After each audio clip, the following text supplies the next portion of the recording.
Well, it's no secret the Mississippi River is at a record low level. Over the last few weeks, we've seen fish carcasses, boats stuck in the mud, and an overall very eerie scene across the entire river.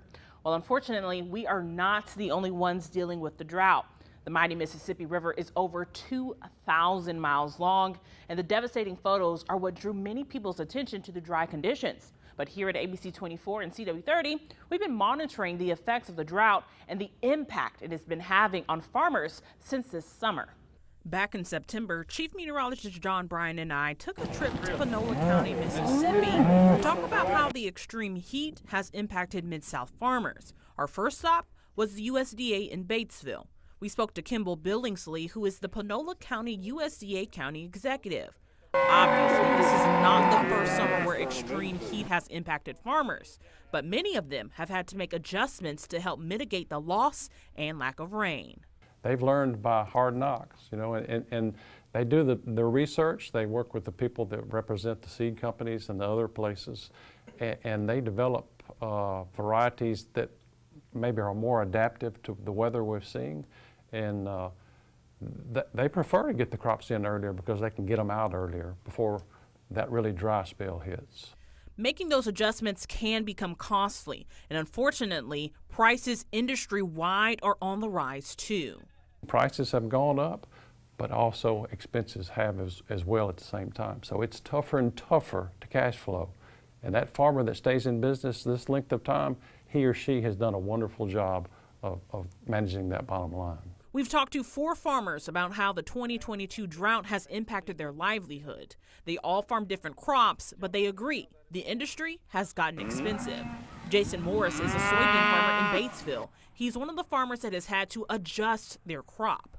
We came in and we spray a burn down chemical over the field, and then we come in with a no-till planter and plant this crop. And the reason we're doing that is because it conserves moisture in the ground. Morris says that the season started off too wet for them to plant anything, so they got some of their crops in late, and once they were in, the heat came and the rain held off.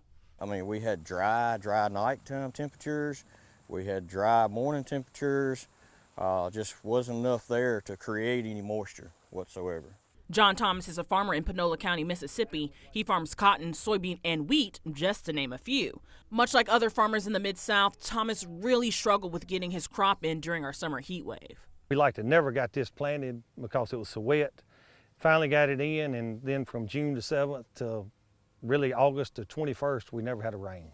Cotton is not directly affected by the heat like soybeans, but Thomas has seen a difference in his crop. They're all going to be a little hard lock, knotted up bowls like that right there, and the grade will be terrible, and the picker, I'm telling you, it won't hardly pick that cotton. It's going to just throw it out, a lot of it out on the ground. See, when it grabs it, because of the weather. Yes, sir. Just hot, dry weather. The lack of growth, coupled by the increase in the price of farming, has really taken its toll. This year, with the fuel so high, fertilizer's 3 times what it was. Everything we do is outrageous. Soybean and cotton farmers are not the only ones struggling. In Hernando, Mississippi, District 1 Supervisor Jesse Medlin has been having a hard time with the drought in his own yard. Cattle drink a lot of water, and some places you don't have any way to water them with with city water or well water, so you depend on Mother Nature, and so as the ponds dry up, they don't have much water to drink. The pond on his property is the lowest level he's seen in 5 years, and he welcomes any rain he can get. I was just thankful last week that we got a 1 inch of rain here, and that's probably the first rain we've had here in 2 months. Most of his cattle eat grass, but the heat killed the grass, forcing him to feed them hay months earlier than anticipated. And hay was going short simply because of no rain in the area, and it's affected all the farmers. So how does the Mississippi River play a part in farming? According to the United Soybean Board, soybean is used to provide meal to about 61% of chickens and 18% of pigs and cattle. In your home, soybean is used for frying, baking, and other cooking needs. We all know cotton is in most of our clothes, but in the kitchen, we cook with cottonseed oil. The National Cotton Council of America says that the fiber makes up 75% of our paper currency. Corn, soybeans, and cotton are just some of the products transported on the barges at different points on the Mississippi. And a recent report suggested the Mississippi River supports more than 90% of agricultural exports in the United States. The river is drying up because of a lack of rain and snow melt across the lower Mississippi Valley. John Butler is a soybean farmer in Dyer County. He is also the president of the Agri Center here in Memphis. Barge traffic is at a standstill, and he's concerned about the movement of goods through the Mississippi River. We have to have, food and fiber to be sustainable. And luckily, we've got the best system in the world.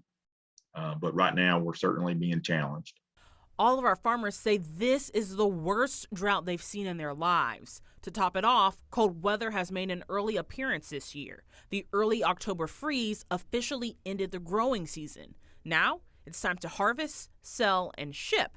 So whatever crop that made it through the drought now has to survive on barges that are not moving. So food inflation is going to be part of the story over the next couple of months because that hasn't been priced into the basically the product that is on the shelf yet, but it will be.